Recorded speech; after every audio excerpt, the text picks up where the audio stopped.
Ready to go? Are the people in? You know, They're whatever. coming in, yeah. All right. Let me know when they're pretty much all in. I don't want to. Well, they come in one by one, so it's just safe to say. Okay, we will call the meeting of the Irvington Architecture Review Board to order. As we always do, we will start with continuations, revisions, or other issues. If we had any, which tonight we do not, we had one continuation, but they did not submit any new information, so we will move right on to new applications. We'll start with the first one, ARB 22-63, 61 Ridgeway Drive. A window or windows. I will ask that when you get on, raise your hand to be let in as a speaker, and at that point, please be prepared to share your computer and the application that you should have on your computer. Anything else there that I missed? Okay. If you're here to represent the application, please hit the raise hand button. Please raising your hand. First application is 61 Ridgeway Drive. Do we have anybody? Beltrano? Okay, let's move on. We'll go down the line and come back if the Beltranos get on. Let's start with 22-64, 3 Beechwood Road. A retaining wall. We have a recusal from the board. Mike Serrata is recusing himself as it's his property that we are about to review. Is that your? Yep, architect. Hello. Hello. Hi, can you hear me? Okay, great. can. I'm sorry, for some reason my video is not working too well here. For some reason, it seems always the case, but I know I can share my document and I can speak with you. So if that's okay. It's fine. Great, thank you. I'm Stephen Messina, the architect for the Sirotas at 3 Beechwood. Thank you for your time tonight. We're here to present a retaining wall. I will pull up the PDF right now. Can you see that? Yes. Okay, great. So the proposal is part of a larger project that had been passed through your board some time ago. It was for the renovation of the house, including a front porch, a replacement of a deck in the back, and a new patio. As part of the project, there was going to be some grading in this front yard over here. We wanted to level this out and bring it level with the front porch and a new walkway and redo the driveway. So this front yard was going to be made flat.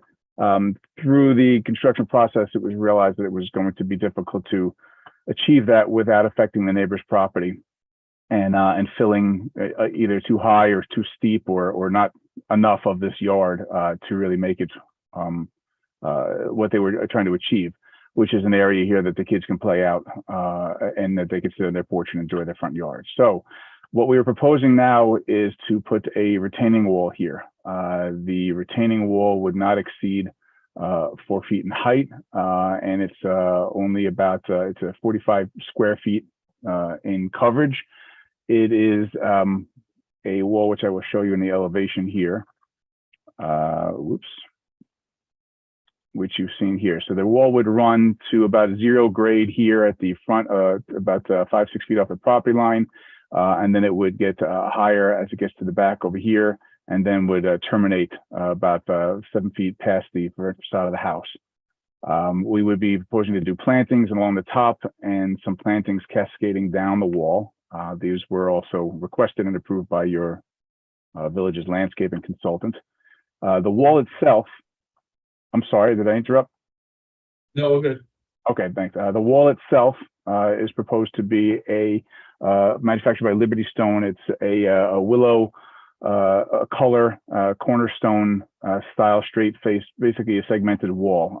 This is done purposely for the color of the house is now a white with black shutters and black roofing with gray tones. And in this wall, we're hoping to achieve natural, somewhat of a natural look with the landscaping buffer over the top of it, but also in line with the house as well.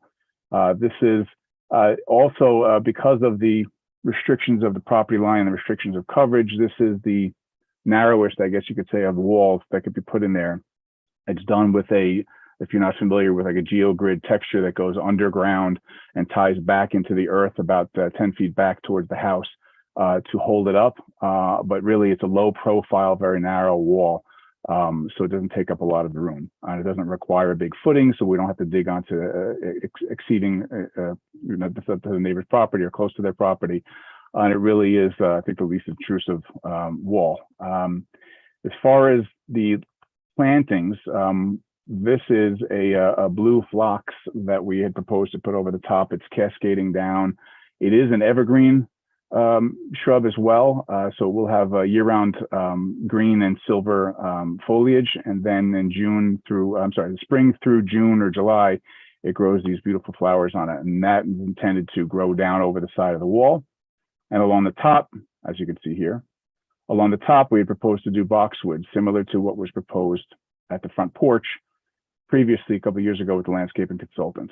And a very rough, forgive the rudimentary rendering here, just a very rough image of what anticipates it may look like in full bloom. Obviously, there's some construction still going on over here in this picture, but the idea is there. You can see it tapers down to nothing at the front, and then we'll go to about 4.5 feet, 4 feet actually, right towards the end.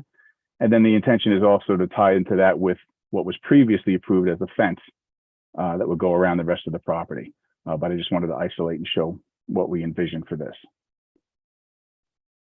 Okay. I didn't have any particular questions, ladies. I don't have any question. Okay.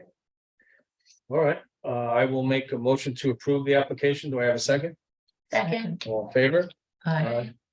We're good to go. Thank you very much. Thanks very much for your time. Have a good night. Thanks, Dave. Thanks, Mike. Bye. Okay, the Beltranos come on board, 226361 Ridgeway Drive yet? Not yet. Okay, we will move on to 3 Castle Road, 22-65, 3 Castle Road. Propane tank.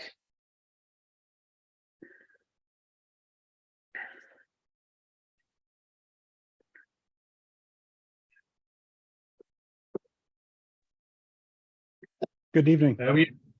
How are you? Good. How you guys doing? Belated happy Thanksgiving. Good to you. Long time no see. No, hope everyone's doing well. James Krapp from Studio Park for 3 Castle Road. This is a project that you had previously seen and approved. During the DOB approval process, something came up related to a previously unapproved item that we're coming to resolve right now. There was a previous propane tank in the back of the building that was there when the owners purchased the property. And it came to the attention of the building department when we were going forward to get permits that this was undocumented. There was no previous record of this. Since it was an above ground propane tank, it was brought to your attention to see and hopefully approve this. So just to familiarize you with this, I'll share my screen now. You guys see my screen? Yeah, there it is. Okay. There we go. So here you can see our site plan, Castle Road. This is on the bend of Castle Road as you're coming towards the west and heading towards the north.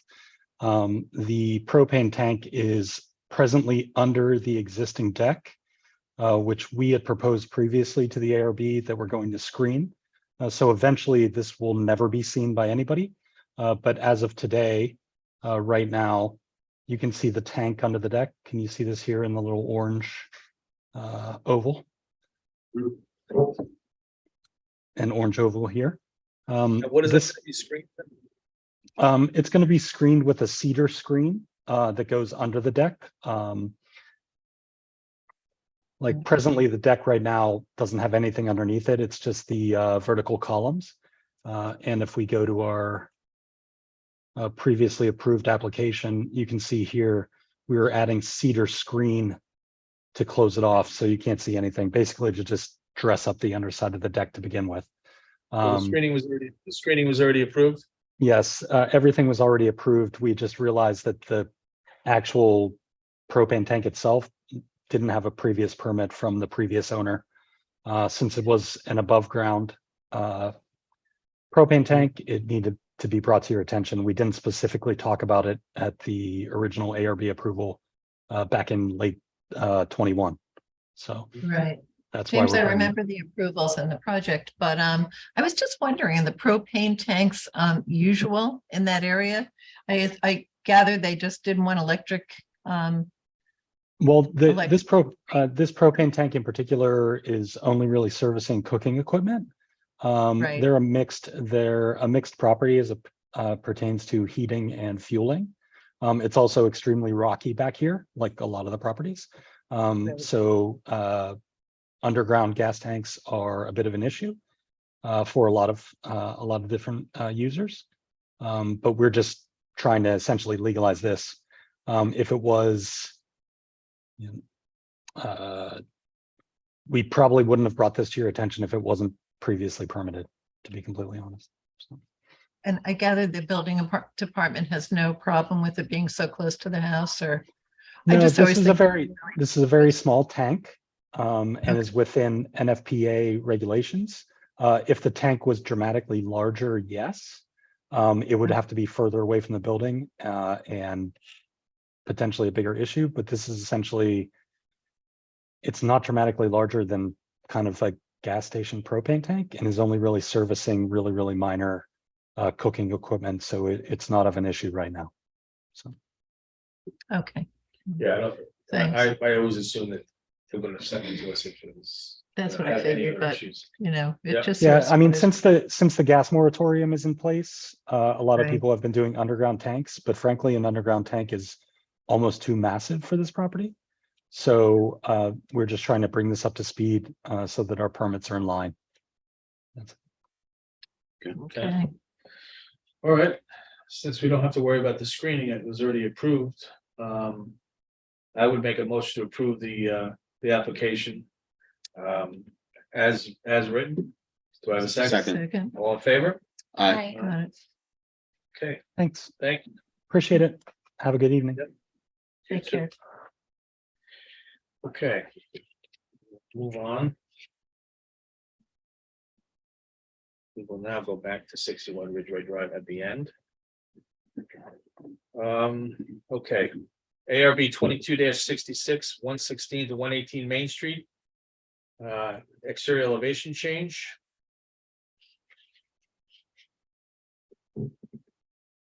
If you're here to represent the application, if you could please hit the raise hand button. Thank you.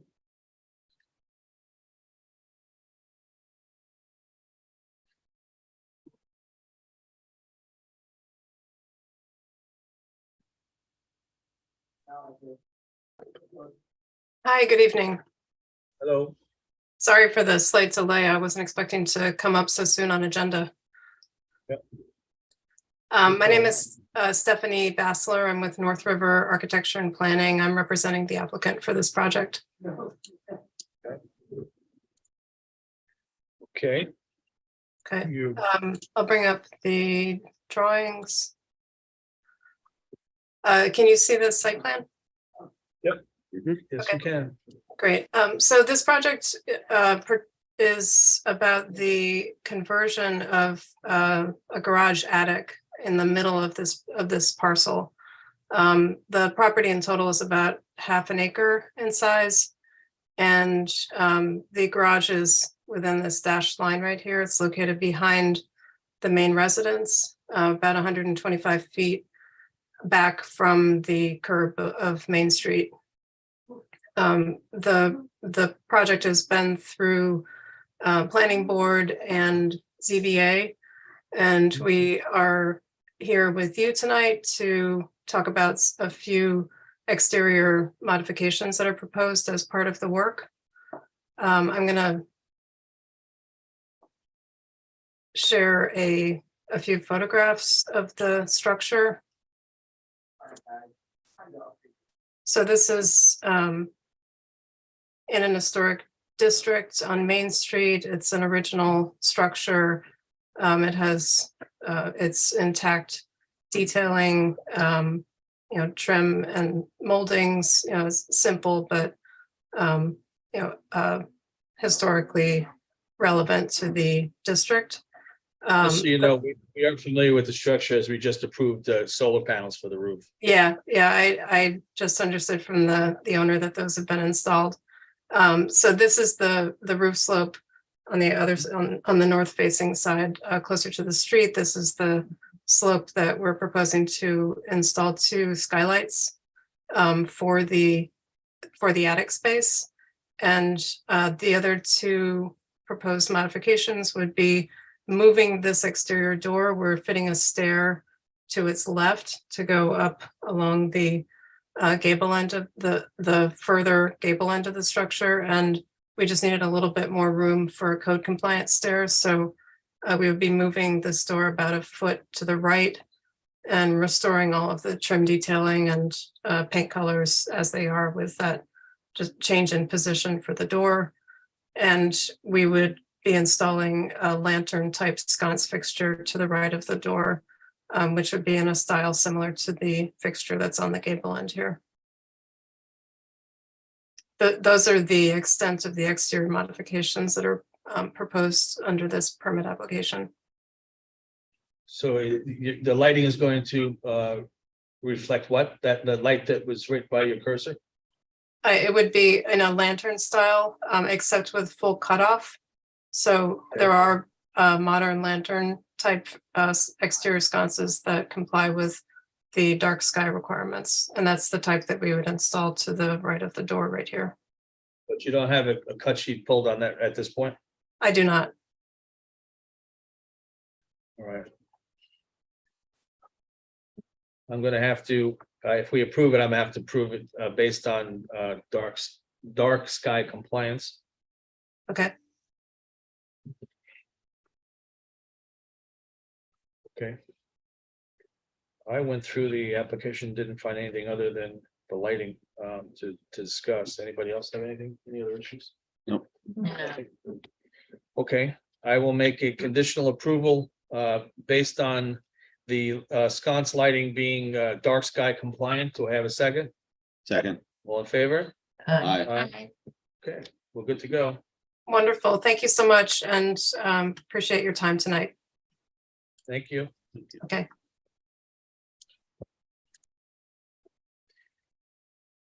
Alrighty.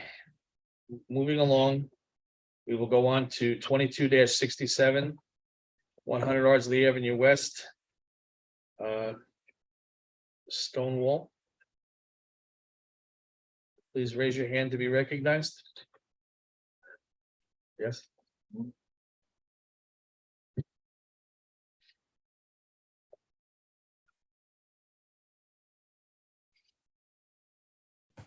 Good evening. My name is Tony Canali with Muser Rutledge Consulting Engineers, representing the owner. Okay, This is the replacement of a retaining wall that has failed. It's a small section of retaining wall. Bring up a picture that shows an intact wall here on the left side, and on the right-hand side, a portion of the wall that's collapsed, and we're looking to, the owner's looking to replace the wall and stabilize the slope. So we had put together drawings to basically be a precast block wall to span this 20 or 25 foot width here, and replace this rubble with a precast block that allows for free drainage of water through the wall. So it'd be a ready rock type product that would be stepped to follow the slope. Something that we could see. There weren't any pictures in the submission Of the wall itself. of the rockets. of Yeah, the rock, the whatever rock- you're gonna rock. use. Right. Oh, okay. I didn't, yeah. No, I don't have pictures of that. Correct. All right, so what we're looking at, you're gonna leave the left side alone and just replace or repair the right side? Yeah, this is the left side is actually not our property. It's the town's property, and we're replacing this piece on the right-hand side that had collapsed because they had recently gone and repointed all of this stone here. And you know, I believe this is where the property line ends, and then this was left. And you can see this basically had no mortar in it at all. And it must have been a rubble type wall that let go at some point, and it just bulged out here. There's a tremendous amount of water that comes down this slope here, so we're trying to direct that water off to the side and make sure we have good drainage here. This is part of the Hudson House driveway, is that right? Kind of on the way down the hill towards the post office and the train? Yes. So the wall that you're talking about replacing is sort of hidden by the slope and not really seen from the road at all as you're coming down the hill, because that's a one-way street there, right? Am I envisioning the location correctly? I believe so, yes. It's right up against this building here. No, I don't think there's a road up here. I think the road is below us. I don't know if I have, I really don't have a full site plan. We were just focused on repairing the wall in place here, so.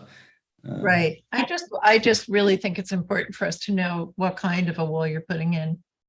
You know, if it's just a plain cinder block or, you know, something that, Just an FYI, also, I had asked in my mid-month notes to see a cut sheet for the block, and the request was not responded to. Oh, really? I didn't, okay, I did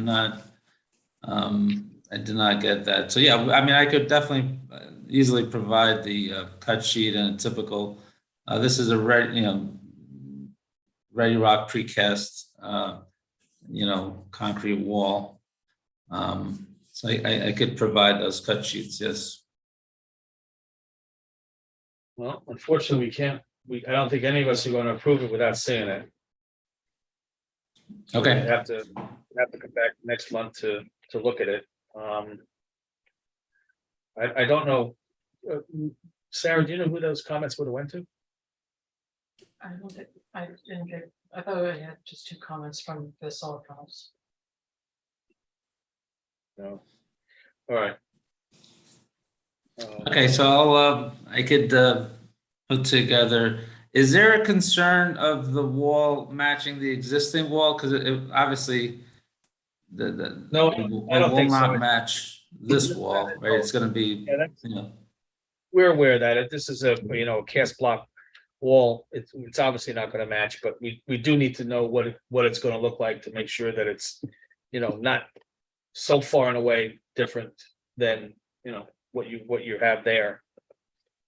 I mean, we normally don't approve anything until we see what it is that's going there. I mean, that's the whole reason for the exercise here. So if you can send to the building department what the block, cut sheets or photos of what the block is going to be and the color of it, that would be what we really need at this point. okay, All right. will do. Okay, thank you very much. thank you. Okay.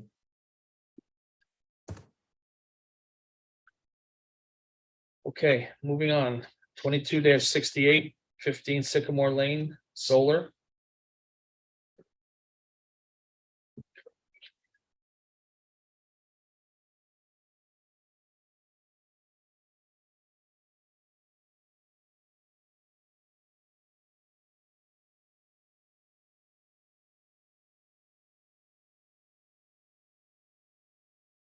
Could you raise your hand to be recognized, please? She's coming on. Oh, okay. There we go. Sorry, my computer's a little slow. We All can see you. right. So you want share screen, right? Yes, please.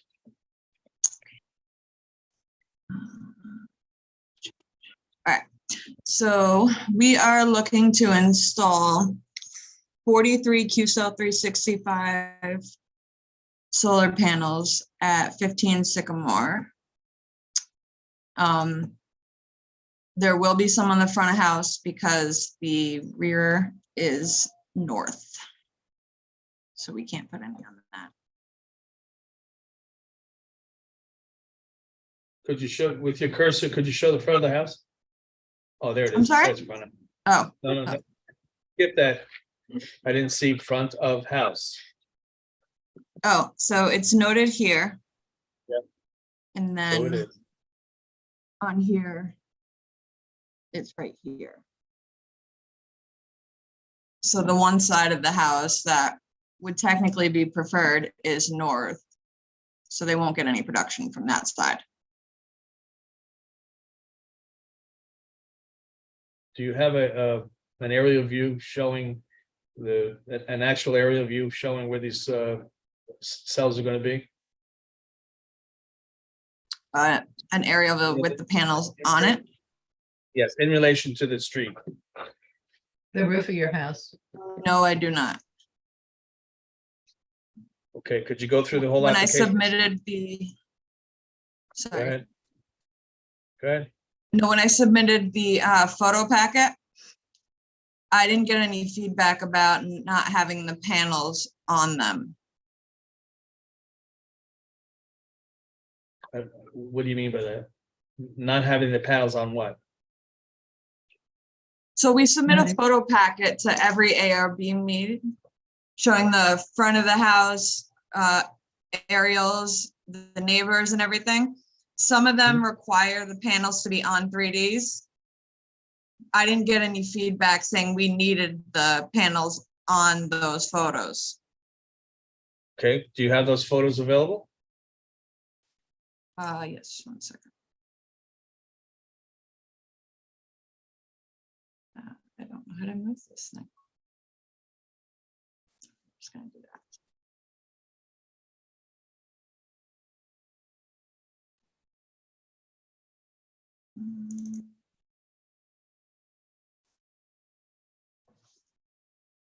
So let's see. Right. Oh no, I lied. We do have panels. Ah, So that's the front of the house. Apologies. mhm. And then we have the east.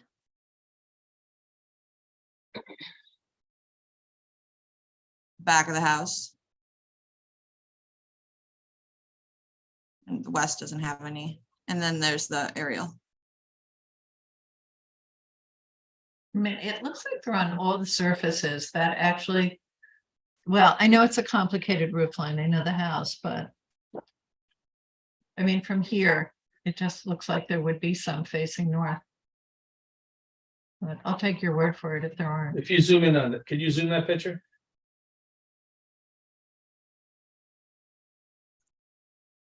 A little more. There you go. So see the arrow at the top? That's Okay, north. yes. All right, And that house is so high up. And it's so, nobody's gonna see it. there's so I much know. foliage in the back, they're Yeah. not gonna see it It back was there. Barry Grabo's house, right? Yeah. Yeah. Okay, any questions from the board? No. Okay, I will, we have no more questions from the board. I will open up the public meeting. Do I have a second to open the meeting? Second. All in favor?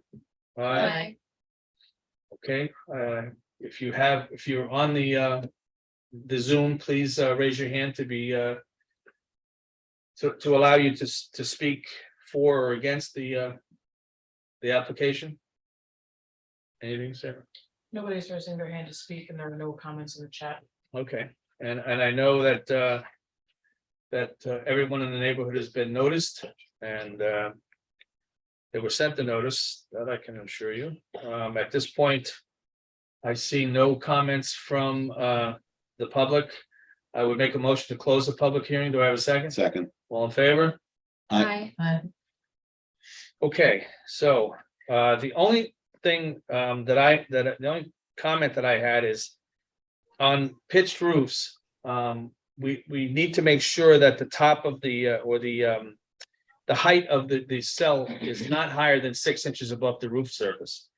I asked for a section of panel and roof to show that it was less than 6 inches in height, and I don't believe we received anything. Do you have anything in your packet on your computer today to show us what the height from the actual shingle height from the surface to the top of the panel?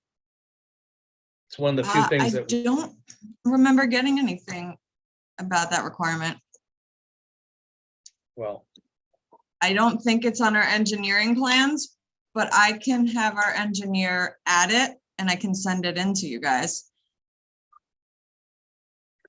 okay. Could you go to the cut sheet that shows the panel support?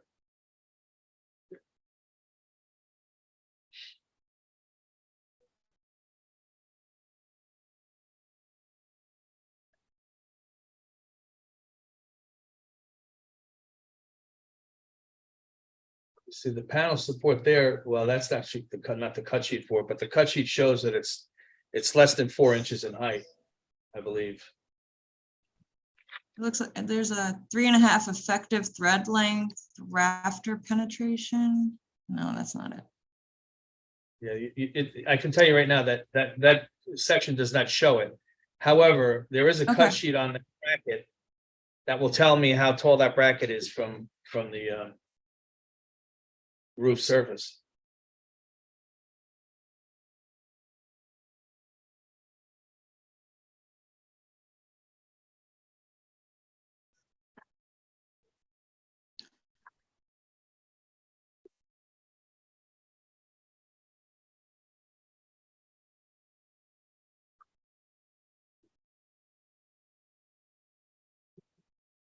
I don't think that's the cut sheet for the mechanical issues, is it? This is for the panels themselves. Okay. I will need to know what the height of the panel is as well. We can add that to the bracket. What I'm From- trying to do from the here roof. is make notes on a potential approval that tells us that you will ensure that the panels will not exceed 6 inches from the roof surface, the top of the panel. Can you keep scrolling down? Okay. Yeah, sure. Or it might tell you here. Could you I don't think zoom out a little bit so we can get an idea of what we're looking at?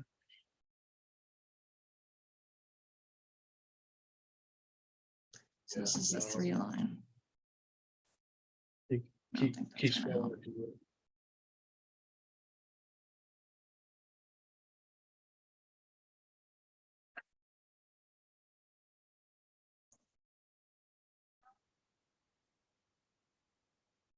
Maybe the next page, Yeah, let's try the next. because that's installation. Wrong one. You don't think so, Mike? That's the That's last the- page. Oh, Is it? okay. This is the only page I would think it would be in. No, I actually saw a picture of the actual bracket. On this page?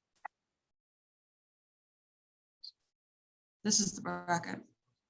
But there was a close-up of that. The bracket was an actual picture of the bracket. It's a aluminum block, aluminum, Oh, on this?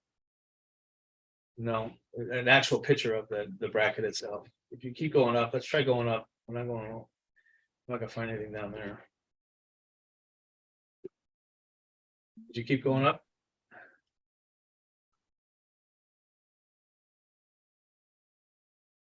Keep going.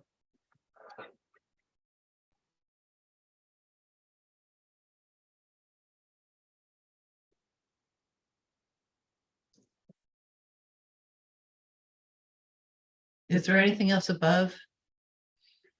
No, that's it, just the 5 pages. I mean, I'm certain we're not above 6 inches. I see everything after it gets inspected.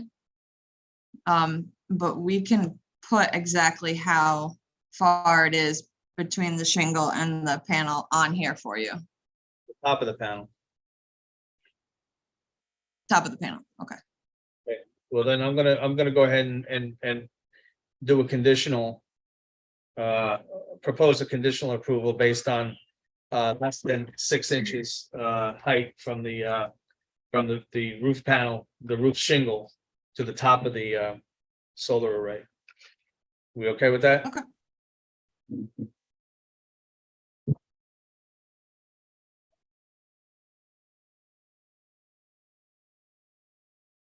Okay, any other questions from the board? Nope. No. Okay, I will make a motion to approve with a conditional approval to ensure that the panel height is less than 6 inches from the top of the panel to the actual shingle surface. Do I have a second? Second. All in favor? Hi. Aye. Oh, good to go. All right, thank you very much. Thank you. Have a good night. You You too. too. All right, let's move to the next solar application 22-69, 31 Matheson Park. Fitzpatrick.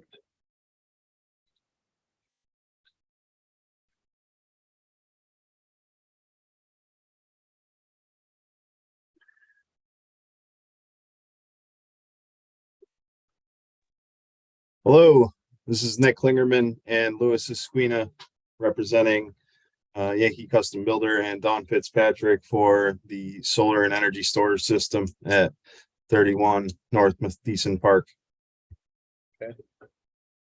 Sounds good. Do you have the ability to share your application on the computer? Yes. Let's see here.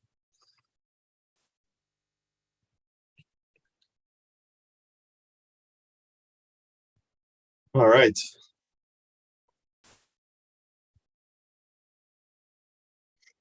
So overhead imagery is not yet available with the new structure. I'm sure you guys are quite familiar with what's been going on over there with your process and everything they've been doing. I'm sure you guys have seen it.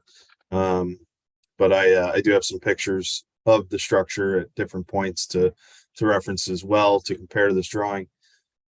This drawing shows the 3 highest flat portions of the roof as measured on site and designed with the solar panels here. This is a flat roof, has I think a quarter or less inch over 12 inches pitch in different directions for water shedding and whatnot. And we'll be able to make a flat flush mounted solar array on each roof. So these panels will be parallel with the roof, unlike some flat roof systems where you'll see like a ballasted system that has a 5 or 10 degree pitch. This isn't that. These will be parallel to the roof.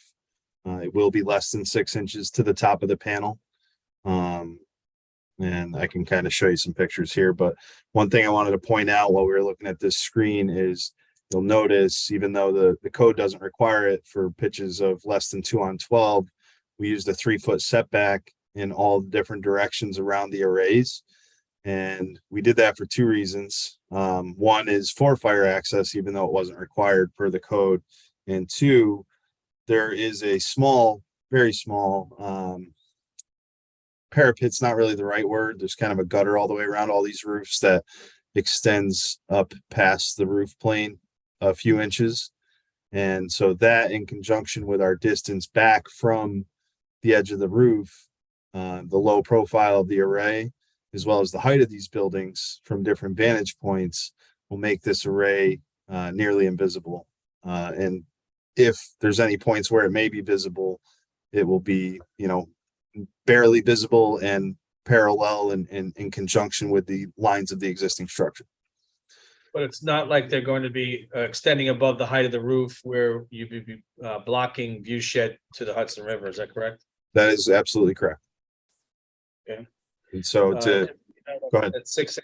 That 6-inch section does not apply to flat roofs. However, the area around that you have what is it, the 2-foot, 3-foot setback? 3 foot, yeah. Is that higher than the actual panel height? The 3-foot setback is actually a distance from the roof's edge. Right.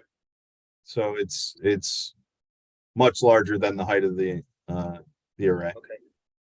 And you're set back enough that if it was the same height, you'd be clear. You would need if it was even with the height of the panels, you'd need a 4-foot setback. But at this point, we know that it's higher, so we're okay with that. Any other questions for the board? I'm not sure if we're clear on what you're saying there. I just want to make sure that I'm not saying something and that you think I mean something different. The edge of that goes around the edge of the roof is a few inches taller than the roof. I would say that it's probably 1 to 2 inches shorter than the top of the panels. But Okay. because of the distance we are back from that edge of the roof, you'd have to be higher than the roof to see the panels. Does that That's make correct. sense? And yes, sure it does. And frankly, because you have a 3 foot setback, that 1 or 2 inches is going to be eaten up by the setback requirements based on the code. So you're okay on that. Here's I just and wanted to verify, that's all. yeah, no worries. Here's an early image from a drone or something that we were able to get our hands on from the general contractor on the build. So you can kind of see the outline of the structure. So there's panels going here. This is the highest roof. And then there's some other stuff that's not built yet, but it's all I could get my hands on for overhead. But I do have some other pictures from when the structure was actually built that I think would be helpful to look at. So here's a picture that's looking out toward the driveway. And so there's, some natural screening, as you can see here, around the way. There is another house over here, but there's no wind. I'm sorry. We're facing what, east? Yeah, this is facing the opposite direction from the river. So yes, east or slightly south of east. And so you can see the lip I'm talking about all the way around the edge here. Yep. And so the panels are going to be about 6 inches. They'll be 3 foot back from all 4 sides. So, you may be able to, coming around the bend here, you might see the very top edge of the panels, but it'll be completely parallel with the roof edge. And it would only be until you came about, to that point in the driveway. If you could even see it at all, it's to be seen if you could. But I think if this camera view was from about 18 to 20 inches lower, I don't think you could see the driveway anymore. So, but just to give you a good idea of that. And, just to demonstrate, you can see the lip on all of the roof planes here. And again, if we're down at the roof level where the panels are, you're not going to see that. It's a great view though, from up there. I'm sure the guys will love it when they're building it. Let's see here. And the people to the south, that would be the next house. That house that you just showed, they own that other house, the people that are doing this. Correct. But the house to the south was notified and they're okay. I mean, I would think that's the only person, Well, we'll open Building up that's- the public hearing, but I checked. Everything yeah, I would everything think was, they noticed. must have been okay. I don't think they would Yeah. even. We'll get to that Proceed. anyway, just to be sure. And so here's a view from the north looking up. So you certainly won't be able to see any panels from this side of the house. This is looking slightly north of west from ground level at the front of the house. Again, you wouldn't be able to see any panels from this view. This is actually south and west looking northwest. Obviously, can't see anything here. Let's see, I think there was another view I wanted you to see. That's looking south again. Let's see here.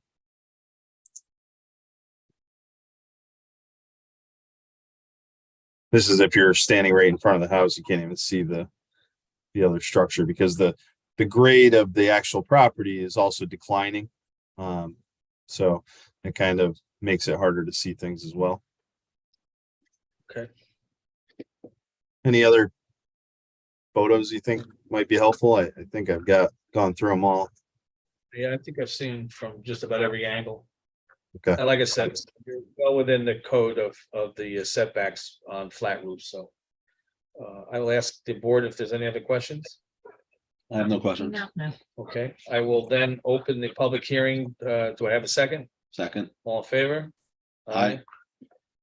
Okay, anybody that wants to be heard on this application, please raise your hand and Sarah will let you in.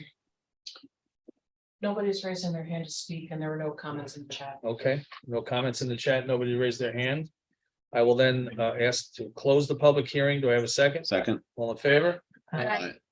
I will then make a motion to approve the application. Do I have a second? Second. All in favor? Aye. We're good to go. Thank you very much. Great, thank you. Take care. Have a great evening.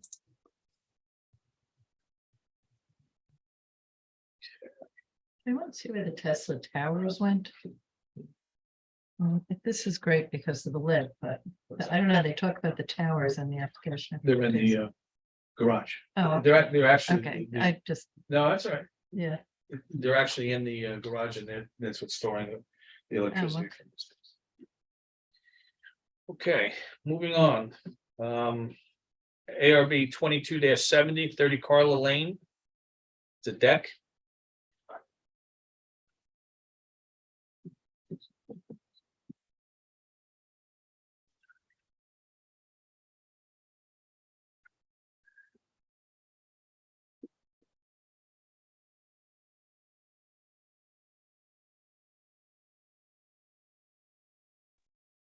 Okay. Can you hear me okay? Yes, we can. We can see you too. Great. Okay. Well, thank you. I appreciate your time this evening, Chairman and the members of the board. My name is Roy Kushner. I'm an architect working for the owner at 30 Carla Lane, Yvette Debe. She is actually on the call as well. We have had our planning board approval and now we have submitted drawings for the ARB review. I'm going to pull that up here. Please let me know if you can see that okay. And Yep. Okay, so the owner currently has a kind of on-grade, slightly terraced existing condition in the back with a flat concrete patio, and they has a stair coming down from that triple door there that you see. And they are looking to do a deck there that wraps around ever so slightly around the side with locate a little area for planting next to the house at that juncture at the corner. So also that they can have access from an exterior screen porch from the other side of the house there. So the decking is going to be Trex. The color, I think that the contractor submitted a full packet, so I don't know if you'd like me to show anything from that, but it's a Trex decking. It's brown color. And the railings are also a Trex railing system in there, white pickets and white railing. So pretty simple project. you show the pickets in the railing? Yeah, I can show you that. Let me go back to photos here. Yeah, so this is the color of the railing. Contractor actually just sent me this a moment ago. We're not seeing it. You don't see the, let me stop my share and start again in case you didn't. How about that? Okay. Yeah. So that's the color. And if I open another one, I wonder if you're going to be able to see it and see how that works. Or if I have to reshare every time I open one. You see that okay? Yeah. Okay, good. So the only difference with this is that the pickets in this particular photo are black and they would be white as well. So it's a fairly standard off-the-shelf system. You know, their website has, you know, section details of these things, but it's all pretty straightforward on the kind of finished details for the structure, and the railings for the stair would be the same. The pickets are also Trex. Yeah, the whole system is a Trex system. Yeah, it's called Enhance, and it's got those posts fit over our structural posts that are fastened to the deck framing, and then everything is kind of, you know, fit together. It's actually a pretty interesting product from a installation standpoint. It looks like it saves the contractor time as well. Yeah, but all the profiles, all the pieces, it's all coming from Trex. Okay. I mean, there's a couple other photos here just to give you a sense. I downloaded these, you know, independent of the stuff the contractor had sent, just so you could all get just a general sense of the look and feel. Okay. Mhm. Go back to the drawing for now and see if anybody has any questions. Questions?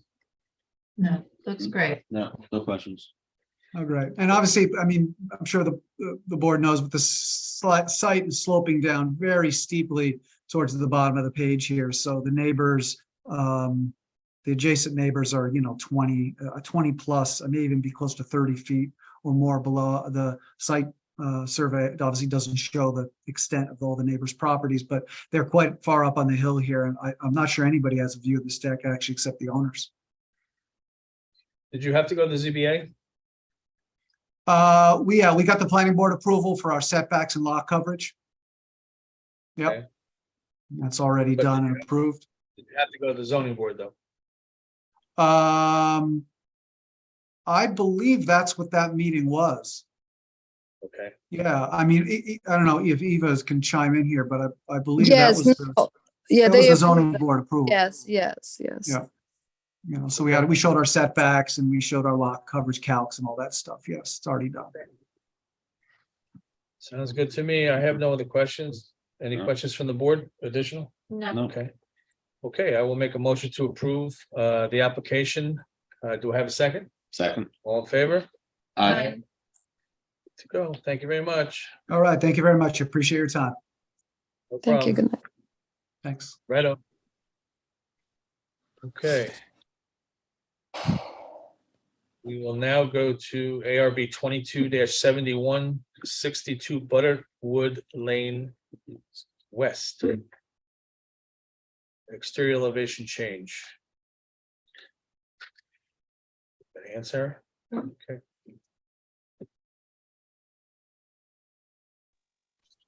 Good evening. You guys hear me all right? Yep. Great. Apologize in advance for a shaky voice getting over a cold here. So my name's Andrew Hunt from Hunt Architecture, representing 62, the clients at 62 Butterwood. And let me share my screen for you here.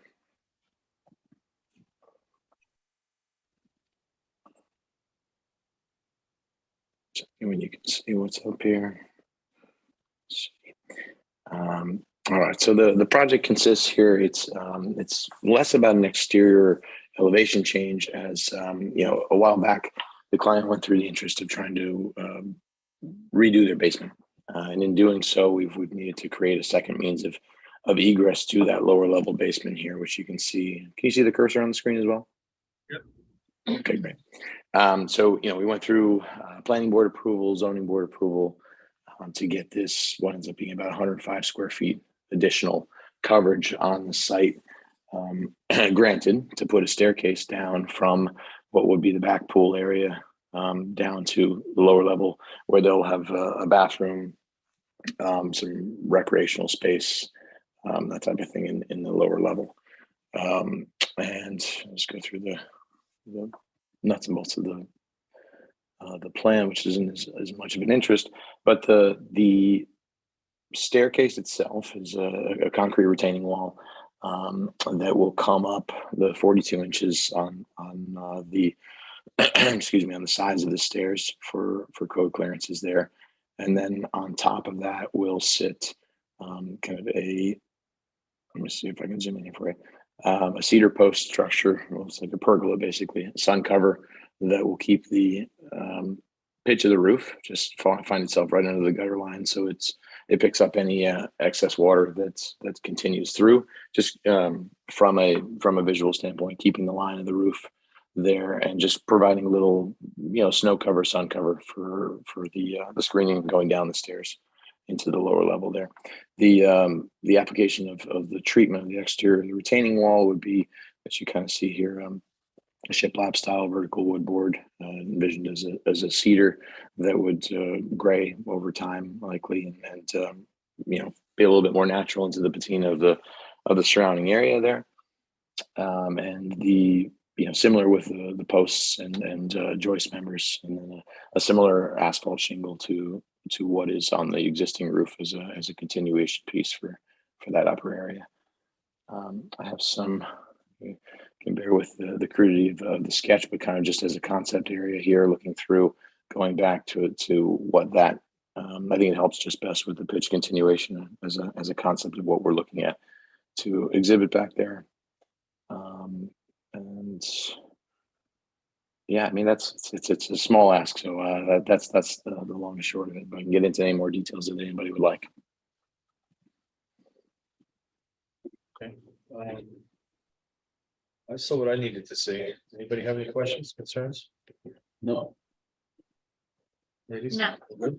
No, Okay. I will make a motion to approve the application. Do I have a second? Second. All in favor? uh, Okay. Good to All go. right, great. Well, thank you for your time. Take care. Before we get into the last two applications, I want to go back and see if 22-6361 Ridgeway Drive has arrived at the meeting. Nothing? Okay, we will then move on. We will then go to 22-72 555 Broadway, Mercy College. Exterior elevation change.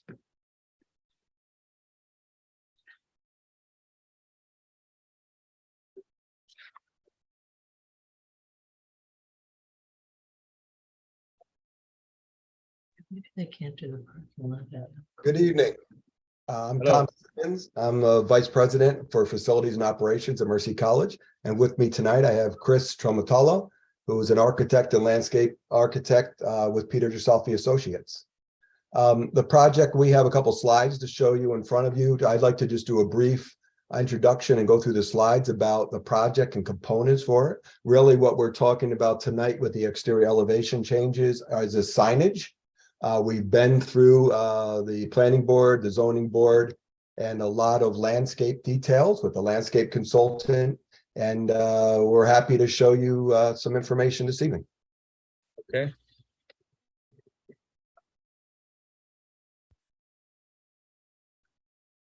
Can you see my screen okay?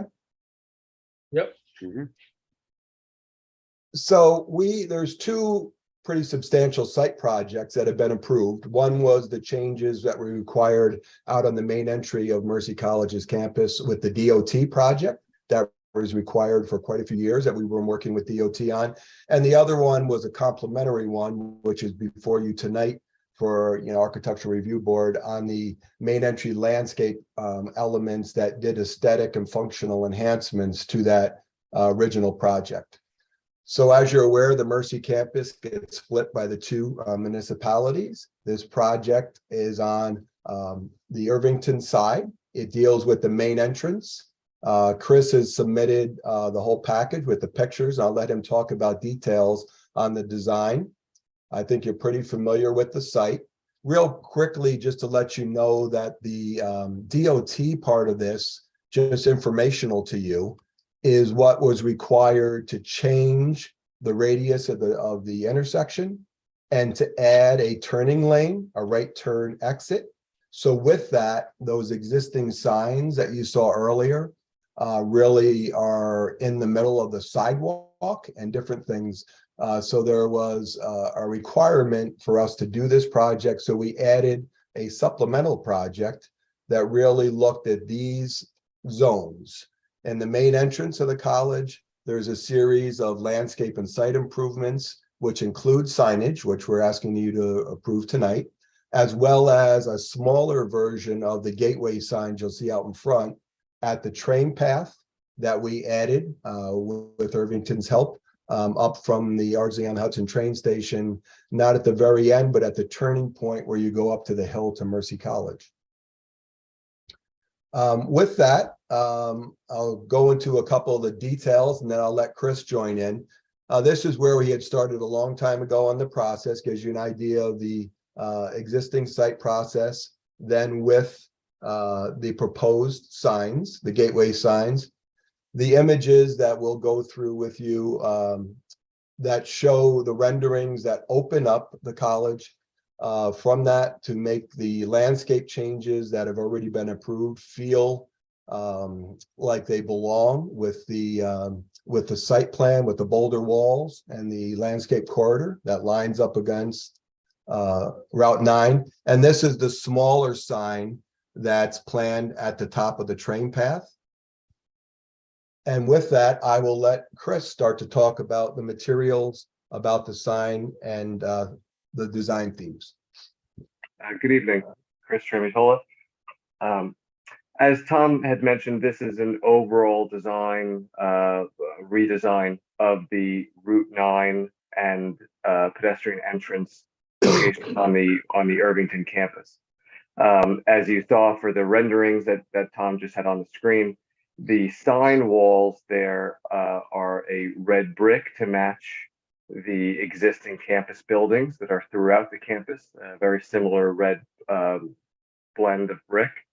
And the other curvilinear walls that are along Route 9 there are to match the inherent Route 9 Broadway landscape that's historic through up and down through Irvington, Dobbs Ferry, and all of the river towns. So those meandering boulder walls will fit into the overall typology and make Mercy College fit into that larger landscape. So this is really to bring in what has been somewhat of a neglected site into its surrounding landscape. For the lettering on the signage, it'll be a dark bronze lettering on a cast stone panel. So those are slightly offset, and the entrance signage at Broadway will be lit. The pedestrian signage down by the train will not be lit. And those are dark sky compliant lighting for that signage, which is noted on the plan. The boulder wall, the brick wall with the signage does get a cap on it, which is the same cast stone to match the panels that have the lettering.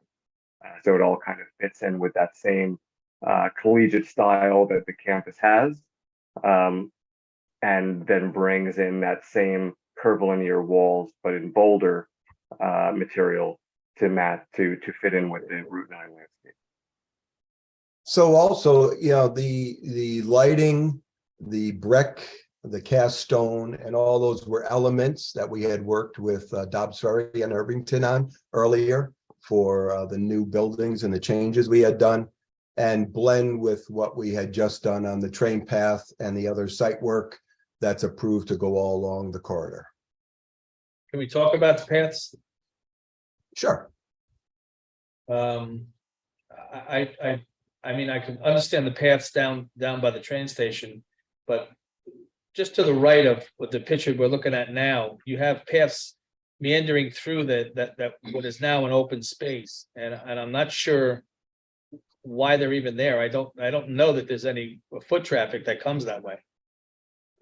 So as part of this overall landscape, that plan's perfect now. The entrance walls there, the signage walls and the boulder walls, we're working in a perennial garden, which is actually part of a pollination corridor.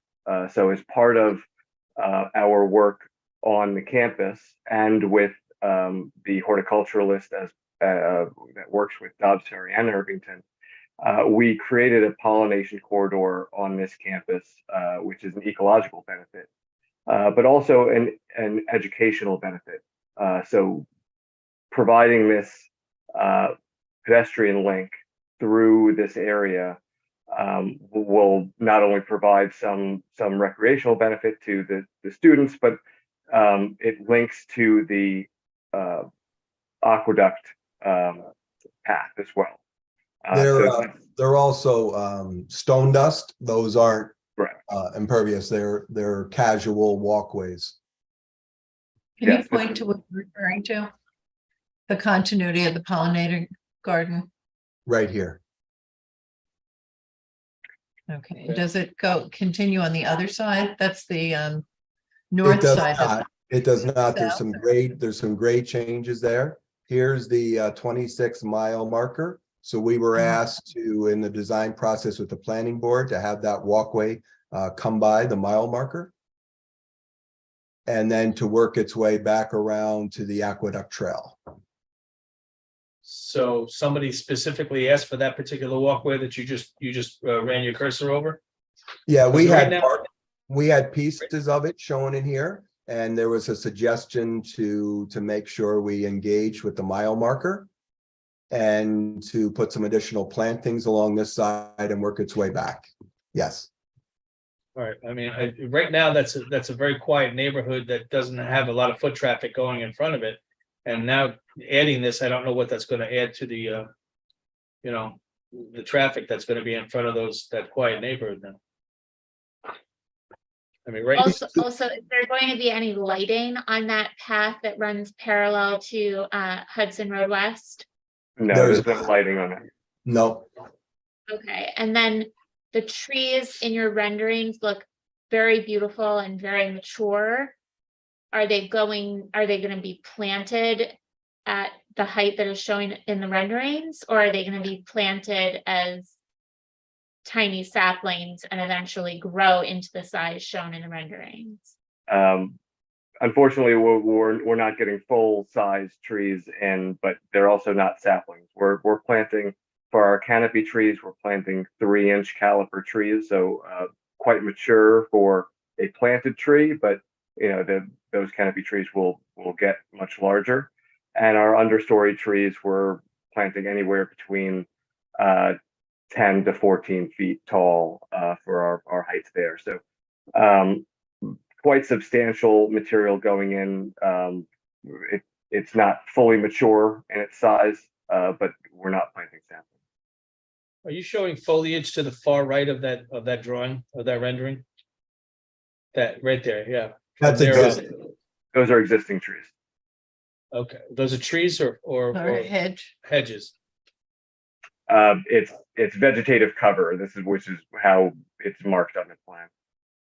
So it could be hedges, it could be understory trees, or it could be canopy trees. But we don't distinguish the existing trees, the typology.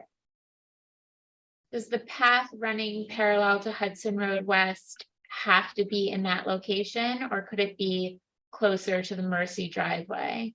There was already a walkway there. Yeah, there's a sidewalk on this side. We pulled this back. Let me see if I have a different plan. This kind of shows you with the grade, the Miranding idea of how that would connect back to the aqueduct trail. We're seeing the same picture. Oh, I'm sorry. That's It all right. didn't change.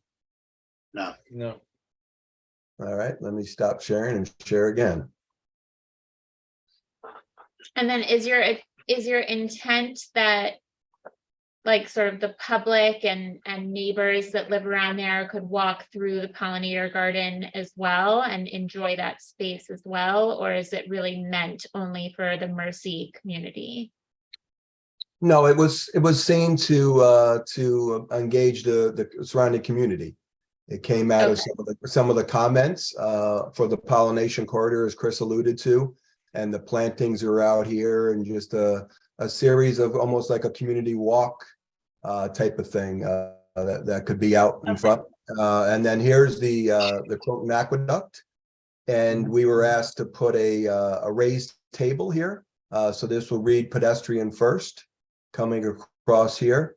And there's currently some water that ponds here on the side of the aqueduct trail. So we were asked to bring that grade up and to have this meandering path work its way back. It's just stone dust and not too wide, and it works its way through the grade. So we didn't do a whole lot of changing on the grade. And Sorry. who asked for that path? We came through that with the planning board a little bit, had some ideas on this about that through the design evolution and through some of the public comments. And there was a what was her name, Chris? Susan Nolan, a landscape architect who was part. There was a lot of back and forth on the plantings and the paths and the material and that sort of thing. Got it. Okay. So through seeing the usage of the site, the surrounding neighbors do. It's hard to tell who lives where without interviewing everyone, but a lot of the people who walk along the aqueduct and the people who walk their dogs in the area do use, it's hard to see here, but the top left portion is named, we have it named Legacy Field there. That is often used by the public as well as the other area to the right of the meadow that we're talking about right now. With that path is often used by the public, the surrounding neighbors walking their dogs or just getting some exercise. So placing this path was somewhat based on the usage that we were seeing as well. So we're seeing this as being a not only an aesthetic value, but a public value. Got it. That's very helpful. I'm one of those people that frequently walks on that section of the aqueduct, so I definitely appreciate you guys taking into account the surrounding community and the neighbors. Well, thank you. Okay. Did this? It's the state DOT, I assume, right? That Yes. you've been involved. Did they have to make? Did they have to approve the entryway as far as the signage and everything that goes along with that? They did. It was quite a journey working with them. It took a couple years, but we have made it through that whole process. The biggest hindrance was the land transfer, where our property had gone out into Route 9 a little bit, and we had to deal with donating the land back to them and changing the easements and things like that. Yeah, they, as well as Dobbs Ferry, has weighed in on this, and we think it's an excellent project, and it's going to really add to the campus, but it's going to blend, like Chris said, really with the surrounding community. Okay. I didn't have any other questions. Does anybody on the board have any other questions? No, it looks really nice, I think, the signage in particular. Yeah, like I said, that's why I asked about the state DOT, because I know how meticulous they are when it comes to. Yeah. what Yeah, goes they on. asked us a lot of questions about the stormwater and about all that sort yeah. of stuff. You're Is gonna get that really from where us. their interest was. Yeah, you're gonna get that from Irvington anyway, but. Yeah, and the signaling, the traffic signaling. Yeah. Is there any other lighting being added? I know you guys mentioned the lighting on the signs themselves, but any other lighting at the entrance? There is new lighting along the entrance drive that is currently Along lit. this walkway. And so the new poles match the rest of the campus poles, which are far more aesthetically pleasing, as well as being a bit lower in elevation, I believe. They're the dark. Yeah. That is lighted now, isn't it? Yes. Well, go ahead, put some. So you're just replicating what was there? Yeah, we're providing more even light. Right now, it's kind of spotty where certain parts are very bright and other parts are a little too dark. So the lighting now has a very even but not too bright. So it's a safety remedy. Yeah, and it's the same lights we put on the balance of the loop road and some other things that we built. So they're the dark sky lights that are just a larger version of what's along the train path. So it all blends and they cast well. So we think that will look very nice. I know you weren't getting by the planning board with anything other than dark sky lighting. So Yeah. any other questions? No. Okay, I will then make a motion to approve. Do I have a second? Second. All in favor? Aye. Aye. Thank you very much. Thanks for your support. Have a good night. Thank you. Rick, 61 Bridgeway Drive. All right, let's do that before the new house. Okay, That's what I think. Brown's paving. we will go back Yeah. now to 22-6361 Ridgeway Drive, Beltrano.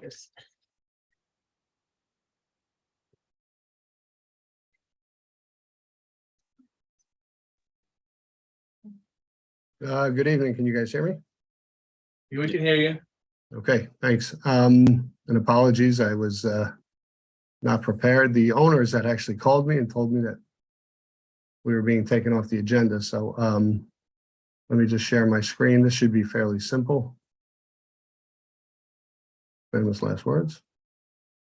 Yeah. So this application is, again, fairly simple. Most of the work being proposed is an interior alteration. However, we are installing new transom windows on this west-facing wall. that leads out to the deck. There's an existing window here, an existing window on this angled wall, and existing sliders. So we're going to install some transom windows above those. As you can see, there's a drop off toward the living room. And I will, if you don't mind, I will share the pictures, which really tell the story much better. Sorry. So you can see this beautiful view overlooking the deck. I unfortunately don't have very good pictures of the house because this drop off from the deck, the reason why it's called Ridgeway Drive, is about a 30-foot drop. So it was really difficult to get any pictures that really give it a good idea of the context. But it is, you know, a typical townhouse at Field Point. This is a picture of the house with the deck, and these are that's this pair of sliders, that's that angled wall, and then this is that other window that we saw in the floor plan. And really all we're doing is just adding transom windows up here. They're about 15 inches in height, so they'll take up about 3 or 4 of these horizontal siding. We're basically just going to take the headers and move those up, and then just infill this space with the transoms in order to take advantage of this beautiful view. I can just quickly go to the architectural elevation. I just wanted to ask a question. So Sure. Field Point approved these already, the transoms? They are reviewing it now, and I believe that is why we felt we were not on the agenda tonight, because I thought we were waiting for their decision. I mean, I would think that's the tougher point. And what's the advantage from the inside? I've only been in one of those units, but you know, where do you do those transoms? Can you see through them from anywhere? Or they're just letting them? Yeah, exactly. Let me go back to the plan, and I'll show you exactly what we were thinking. So the plan here, so you come in, this is the front entrance, you come into this entry foyer, we're redoing the kitchen and this entry area, and then the dining room is right here. And then this steps down. It's about, there's 2 risers shown. It's about, you know, it's about a 16 inch drop. And the dining room is basically at eye level, just above the doors. And then with that drop, you know, it kind of drops down then, and the doors are then at typical door height. So the header line is basically at your eye level when you're standing at this raised portion of the dining room. And even without the transom, it's really just a beautiful view. The whole wall is wide open. And adding that transom is really going to make that elevation and that view really pop. Yeah. Okay. Well, I would think it's on Field Point's approval. Well, let's right? put it this way. Even if we approve it, they're not doing any work until Field Point approves it. And vice Agreed. versa. Yep, agreed. And I think what we'd probably look for, Rocco, if you don't mind, is a conditional approval, perhaps pending Field Point's approval. That's fine. I don't have a problem with that. That's where I was gonna go with that anyway, so we're good with that. Okay, any other questions from the board? No. Okay, I will make a motion for a conditional approval based on the Field Point's board approval. Do I have a second? Second. All in favor? Aye. Good to go. All right. Thank you. Have a good night. I don't want to be the contractor putting in those transoms. It sits on the edge of the ridge. Mhm. They're like.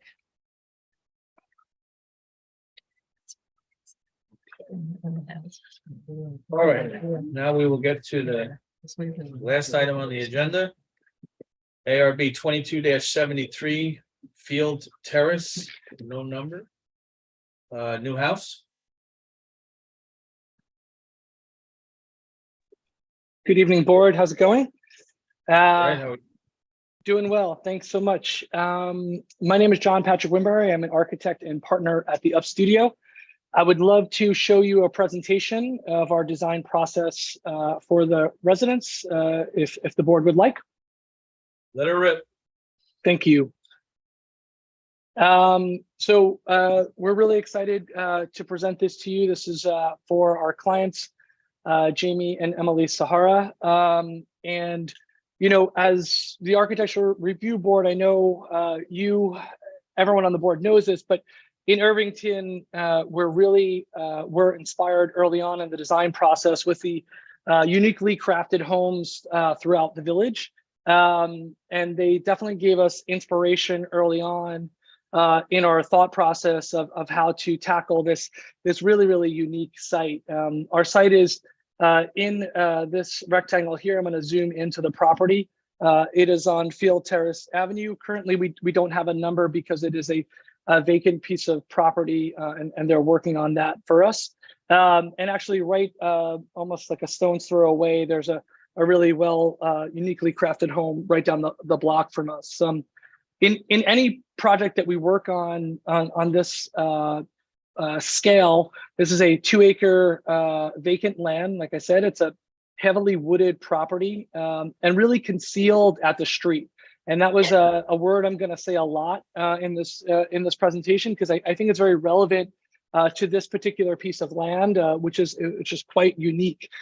We have planning board approval, which we received early this month. We want to thank the village for all their time and effort and back and forth with that. And we are not seeking any variances on the project.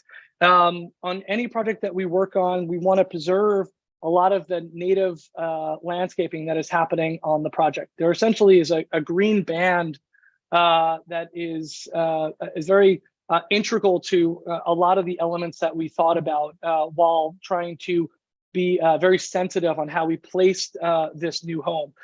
In any of our architecture that we work on, we want to take the client's needs and the village requirements and kind of merge them together and allow the architecture to find its way to integrate into the site. I think it's best if I show you that our design process in 3D. So just to orient ourselves again, this is Field Terrace. The camera is going to be taken from this zone right here, and I'm going to flip us to 3D. So again, here is Field Terrace happening right here. You know, there are multiple interesting things that are happening on this particular piece of land. One of them being is that the elevation at the highest point of the property at the road edge is about 248, and on the lowest point is about 218. So there's a 30-foot grade change that's happening on the street frontage side. What happens there is that it creates a steep slope on this southeast corner of the property that we wanted to be very, very sensitive to. But anytime that we're designing a project, the first thing that we always take into account is the path of the sun. We want to be very cognizant of the power of that sun and how it interacts with the architecture, and make sure we make moves that are going to, or make sure the architecture adapts to that path to harness it. Again, like I mentioned, the steep slope on the property was a real tricky thing to solve early on, and we wanted to find a way to sensitively find our way onto the property. And what we found was there's a contour that actually pulls us through the property. And what we did is we placed our driveway at that moment. So we carved in at that contour, creating a courtyard for ourselves at entry. We then continued the hillside down and actually buried our 3-car garage underneath the natural topography that's extending itself down the property edge. From that 3-car garage, we have a breezeway that's connected to a mudroom, like a back of house. There's a powder room, mudroom, laundry room that's happening there. We call that the elbow because from there we move towards us north where we have our entry and guest bedrooms. And to the back of the property, we have our entire gathering space. But we wanted to make sure that we were bringing the sun into the project and also that the gathering space was finding its way into the landscape. So what we did is we slid that piece out and from there created a covered terrace that finds its way kind of integrating itself into the architecture.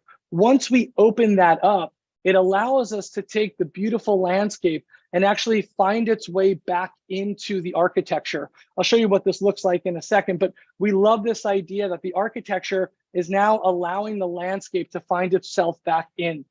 From there, we move up to the second floor. We have our primary wing, and then we have our secondary wing, which consists of our double height space. We have 2 kids' bedrooms, And we have one of the more important pieces of program in the project, which is the kids' playroom, which is a really a space for the kids to learn and grow. We actually took that space and we slid it to register entry. So as we're descending down into the project, we're actually greeted by this main piece of program, which is the kids' play zone. What that also does is it opens up the architecture to continue to allow that light to come into the space. From there, we have a exterior deck that's accessed off of our main double height space.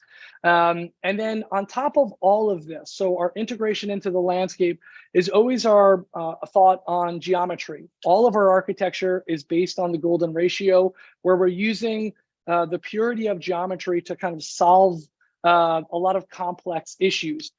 We use this to help solve our massing and create orientations, and also help orientate all of our windows and doors throughout the entire project. Next slide, I'm going to pop on those windows and doors just in diagrammatic form here. Again, you can start to see this becoming that beacon as we come down, as we descend down into the project, really highlighting this moment. We additionally add our hardscape, which is our pool and our outdoor eating area. This was designed in conjunction with Bayview Landscape Architecture, and Susan Nolan had a lot of kind of input in that as well. There are some key sustainable items in the project. Two of them are green in nature, actually like physically green. Again, we took this hillside, we slid it down. So that's creating natural insulation for this part of the project. And then we have a green roof here on top of this covered trellis area. I'm sorry, covered terrace area. The other key elements in the sustainability of what we're thinking, again, very mindful of that steep slope. We wanted to pull the architecture down the hill, not to affect it, integrated into the architecture, into the landscape. On the product side, we're using Marvin's high efficiency glass. We're using high energy efficient appliances, including water heaters and ERVs. We're using super efficient insulation, which is creating a really powerful envelope around this entire project. Flat roofs, which are sustainable in the sense that we don't have to heat or cool an attic space, and those green roofs that I mentioned. There are additional elements, but I just wanted to kind of highlight a couple of points. One other thing when I talk about concealed, it's that the project itself is actually sitting lower down the hill. I'm going to switch the camera here and cut a section right through here, which is our garage area. I would say about half of the street frontage is at elevation 38 or above. The highest part of our roof, because it's set down and we've integrated it into the landscape, is actually at 38. So a majority of the street frontage side, the project is actually being concealed by the natural landscape. That on top of the native landscaping that we're keeping all along the street side is going to be really, really powerful. I mean, the client is definitely house proud, but the site called for this kind of concealed solution on the architecture side. The one moment that we are going to see it from street is actually where we carve out our the mouth of our driveway. So I'm going to take the camera now, I'm going to slide that to the mouth of the driveway. And you can see here, we're keeping the native vegetation and then carving in our driveway. This is that playroom that I was talking about that's greeting you as soon as you descend down into the project. There is going to be a retractable gate just for entry of cars. So that is also going to create a more concealed aspect. As we take the camera and we slide up the street, we go further up, you can see this is just a kind of a montage that we tried to put together of that natural native screening that's happening is really concealing that architecture. But we wanted to zoom in for you. So if we're kind of walking onto the Sahara's property and kind of walking through all of that, we start to see the architecture. And if we just take off that tree line, we can see it revealed. The architecture on the material side is made of 4 main materials. One, we have exposed board form concrete at the base, happening at this edge right here. And we wanted to keep that heavy. So we continued that with 12-inch vertical standing seam that's made of a color blue gray, which is wrapping around this whole area here. That's also going to be on top on the face of our garage door. So it creates one kind of continuous ribbon that's happening at this edge here. And as we move up to the second floor, that band that's wrapping on the second floor is about elevating or about lightening the massing that's happening up there. So we're using a natural maple color. It's a 5-inch exposure with a 1/2-inch gap. This is actually made of steel. It's a steel siding, so it can preserve itself. The steel has a very natural or a sustainable aspect to it, where it's 100% recycled. The company that makes it is a net zero or net carbon footprint increasing. So we really love that as a materiality there. And then that's being married into our window and door package again, which is made by Marvin. And we're using the gunmetal, which really links back to the standing seam color very nicely. Here on this side where we have the courtyard, the architecture is kind of sitting and greeting that courtyard. I'm going to take the camera now. I'm going to bring it to the rear yard where we look back at the architecture. When we do that, it talks about that landscaping, again, marrying itself and finding its way up into the architecture. We love the idea of its bleeding and kind of blending into it. We're using the same material palette on the front all the way around on all 4 facades. Those four main materials are really anchoring all of it. And you can see all the native trees on the street side that we are keeping. Again, today that site is fully wooded from the street, and at the completion of the project, a majority of that is going to all remain. It's really important, and the village on the planning side has made a point to make sure that native screening is kept in the project, and ourselves and the clients want to do that. I feel like, can I just ask a question? Please. Because I feel like we're getting, I think it looks beautiful. I'm a modernist, so in that sense, I appreciate what you're doing. However, I noticed in your drawings, it looks like those trees are all evergreens, but then when we saw the actual photos, I don't think they are. And I'm just wondering what kind of trees are those screening trees? Yeah, so those talk about that. So. Yep, no, that's great. And I appreciate the question. So that's the existing thing. We actually revised that rendering. We noticed that in ours too. Again, we're trying to show like a visual representation of the home. So this is more in line with what's there. I'm actually just calling up the landscape plan really quick, just to get a little slight better handle on the actual species that is happening there. It is, let's see, a majority of that. Sorry, just give me 1 second here. Yeah, so the majority of that is maple and oaks that are lining.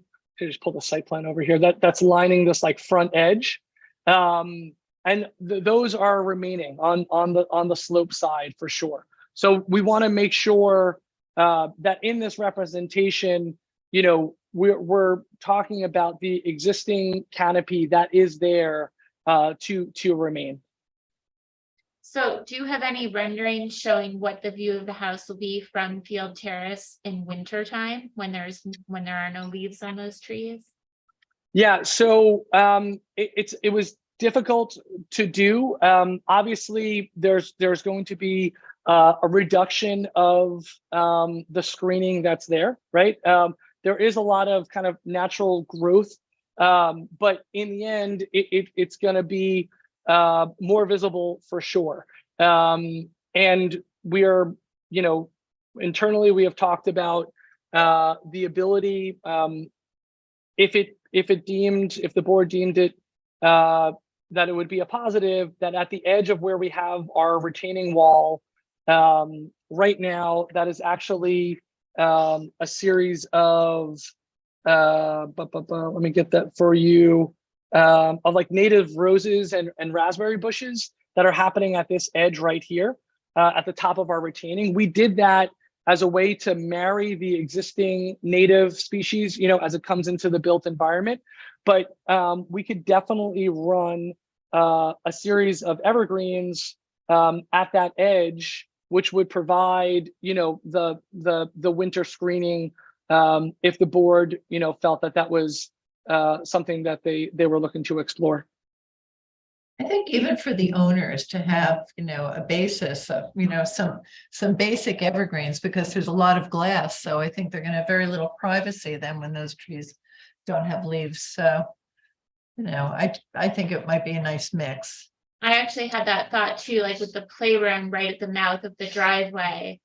Is the playroom gonna have curtains or privacy glass or something? Or are you gonna, like, if I was walking down Field Terrace, would I be able to look down the driveway and see their kids playing right through the glass?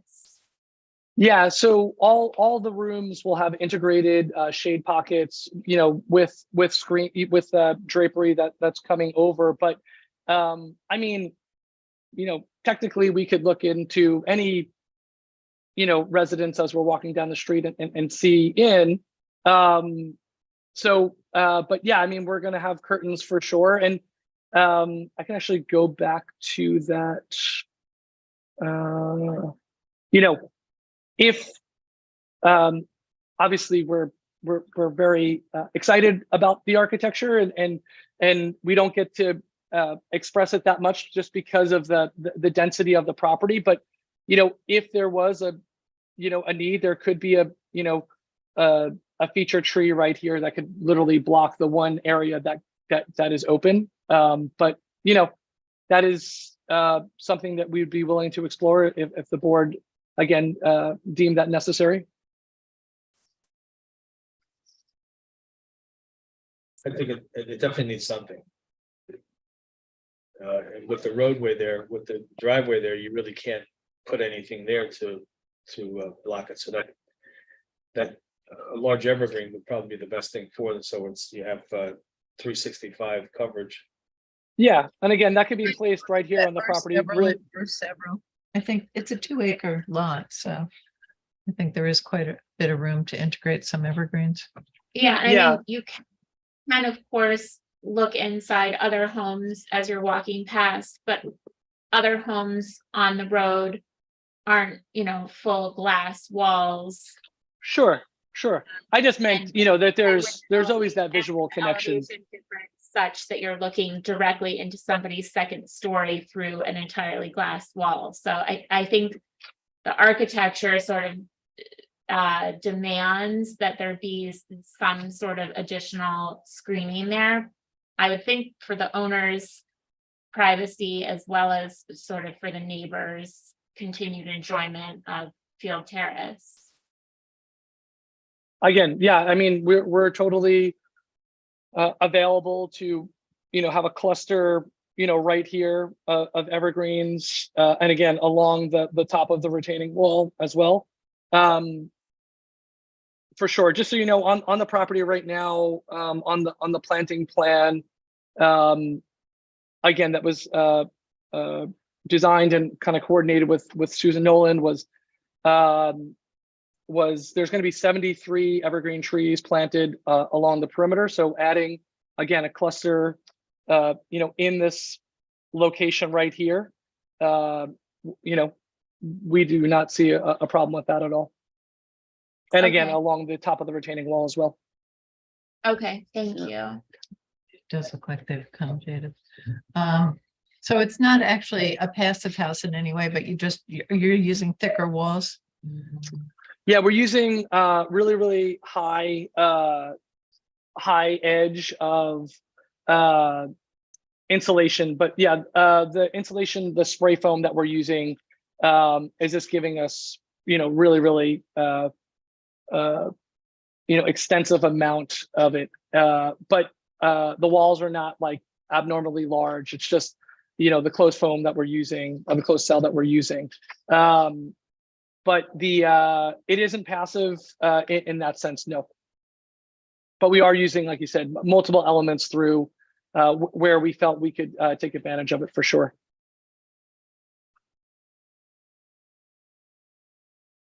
Okay, well, I think you've answered my questions. Okay. How is this going to affect the traffic on Field Terrace during construction phase? Because it's a pretty skinny. Sure. I mean, when the contractor is selected, we will make sure that they, work with the village directly to mitigate any, any issues during the construction process. It is a narrow street, but many homes have been constructed like that. We just need to coordinate with the village and make sure the contractor is working directly with them on that. Can you talk a little more about, you said there's a pool there? Yes. Yep. There's a pool down at the lower edge down here. I can show you in that. Speak to how that integrates into the house. Yeah. Let's use it this way here. I assume it starts on level but ends with a retaining wall or something. Yeah. So let me actually do it on the site plan. Sorry. So what we're doing is we're stepping down from this covered terrace, landing at this, seating zone right here where our chase lounge is going to be. And then inside the pool, there's a couple of steps with a infinity edge on the back side here. There is a pool section on the landscape architect's drawings I can pull up if you'd like. Give me 1 second.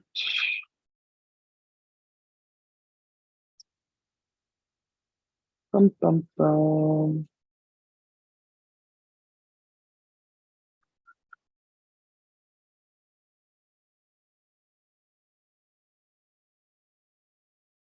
So our pool section is located right here. So here's those steps down from the higher terrace. You're stepping into this, there's like a built-in bench that's here.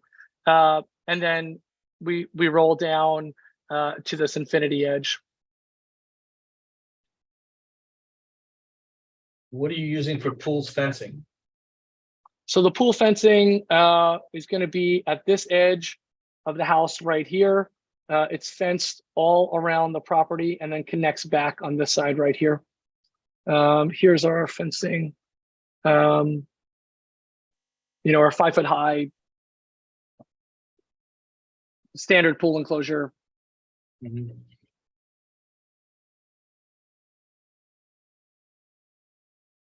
Good. Well, if we're done with pool, I just wondered about lighting on the gate on the street and around the house.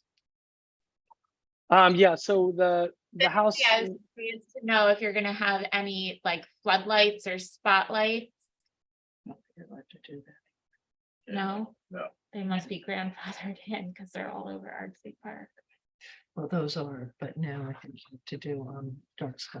Okay. Yeah, everything on the house has been approved on the planning side with Susan Nolan, but all dark sky friendly. All of our exterior lighting connected in there. There will be no, it all has to be dark sky friendly.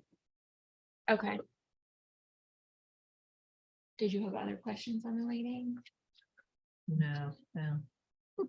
Unless, do you have illustrations of the lighting or a tear sheet? Right there.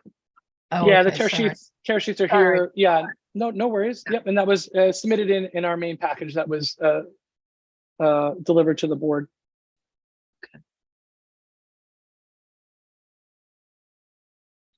Okay, and you said all the windows are Marvin? Yes, Marvin Modern. Same thing with doors, sliding doors? Yeah, all the sliding doors are Marvin, and then the front door, let me just pull up our architectural set. So we have this on the package that we submitted in, but then the front door, let me see.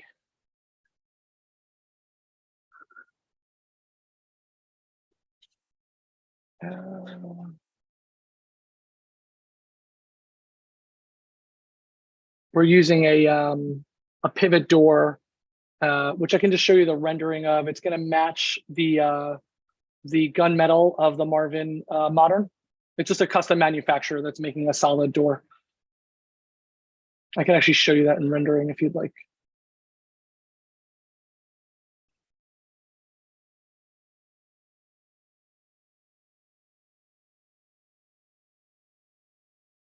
You can see it right there. Mhm. Okay. You answered all my questions. Anybody else? No, No, I think it looks great. Okay. Well, I will Thank you. make a motion. I will make a motion to approve. Do I have a second? Is Second, that conditional to them adding evergreen Yes. planting? they said they were Correct. gonna send them. So, And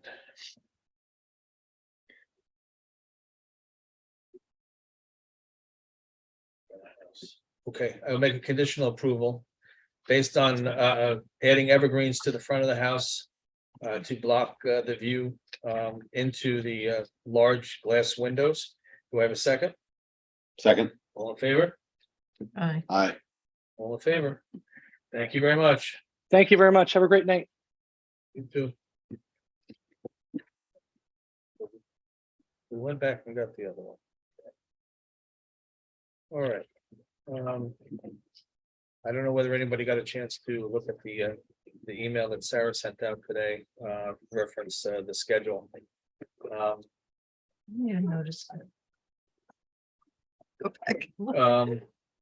There really wasn't anything, I mean, other than Jewish holidays and is it September? Or September was changed to a Wednesday as well as December because of Christmas. Christmas movie. Beyond that, I did make a comment when I sent it back to Sarah that as always, August will be an issue. It's the last Monday. I know I will not be here. We have a wedding in I'll be Ireland. I'll be in Florida on vacation, so I mean Myrtle Beach on vacation, so I won't be around. So I don't know what I guess as we get closer to that, we'll decide what we need to do with that. Yeah.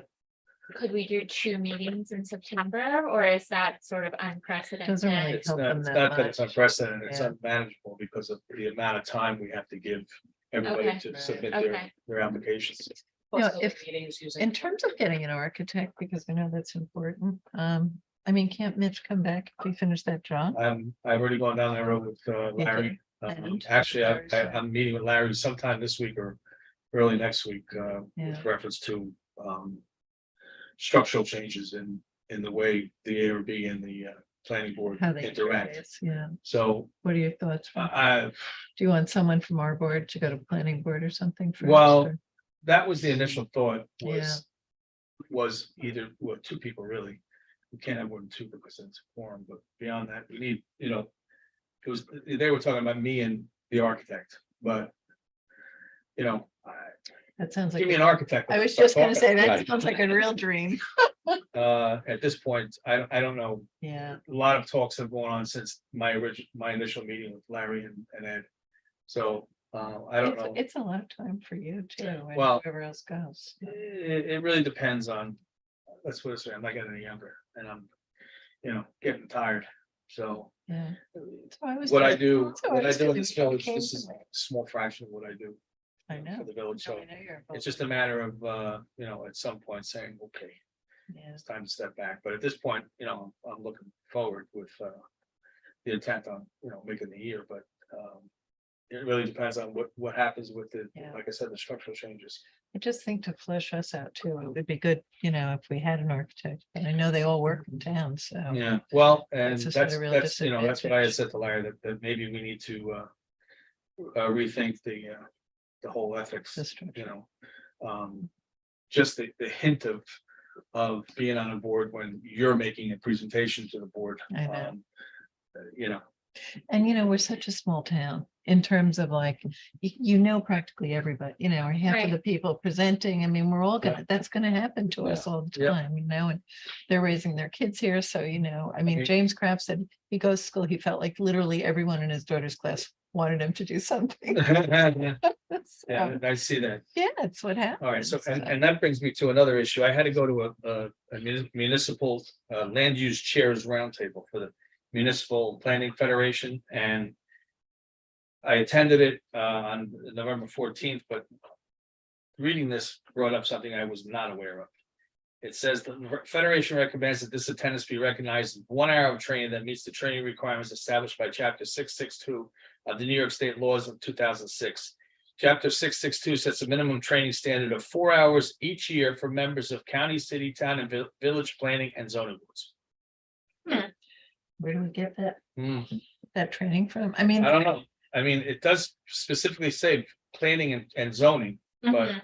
right, if that was the case, why did they also invite ARB boards to the training? yeah. Basically, it was training to make sure that we're running our meetings the right way, Well, it's really all it for all was. of us to know. One other thing, who, I mean, I'm sure it's somebody from the building department, but we're asking for these evergreens. I know we asked for them like, at the end of the block when they changed over the Chase building, and probably remember because I guess it was Ken, and he said, Come behind the Chase building. yeah, and he said, Gail, you do that one because you live on that block or whatever, so we asked for, dark gray or black, whatever to match the door, and screening trees. They did exactly the opposite. They have white, which look like hell already. And the screening trees were, instead of like, we talked about what kind of screening trees would be appropriate. So they put in, trying to think what they are. They're not a holly. Oh, they're a little like a holly, but a very small holly. So of course, they don't screen not necessarily. anything. They're practically all dead from all the dogs that walk in the neighborhood. They don't clean it. So you just feel like, okay, so. So who's And I enforcing this noticed stuff? it in Ardsley Park too, the old casino. When they put all the air conditioning units in there, there was no screening forever. And I thought the neighbors must be dying. You drive around the corner and the whole front of the whole side of the building was air conditioning units with nothing. And finally, some small bushes went Did in. they come in front of us? For those, I don't think. I don't even know. They might have been Probably, exact- but they it might was- have been exactly. I mean, this was such a long time ago but every time I pass, because I go to the Ardsley post office a lot and whenever, I mean, we're all over there. You just saw these air conditioning units sitting there. So At I just 63 wonder if Ardsley there's a Avenue. way for us to leave a note that, this, even though we know this came before us, that they never complied. Because I know the building department is busy, and if they've gone over there for the basics, they're probably not gonna go back to look at that stuff. So, When I bring things like that up to Ed, he usually just tells me, look, I haven't punched it yet, or I haven't, given them their C of O, whatever it is that they're waiting for, the actual papers. yeah, He says, when that happens, I'll, I mean, we don't really rule in color. In terms of like the Chase Bank, things like that, but certainly the screening trees, we're looking at But it they were- again, and what I makes- think they'll comply. what's funny about that application is but- they were very receptive and open to us making all these changes, as if to say maybe, yeah, whatever. We'll do what we want anyway. But, Exactly, because these are real. I mean, I don't essentially, use a bad term for what these building owners are, but they own about 20 buildings. This is just a money-making venture for them, and there's no real interest, they have a manager at best, there's very little, any kind of attention to the. I mean, buildings. all I can say is if there's something that you think is, egregious as far Yeah, as yeah. what we've approved and what they actually did.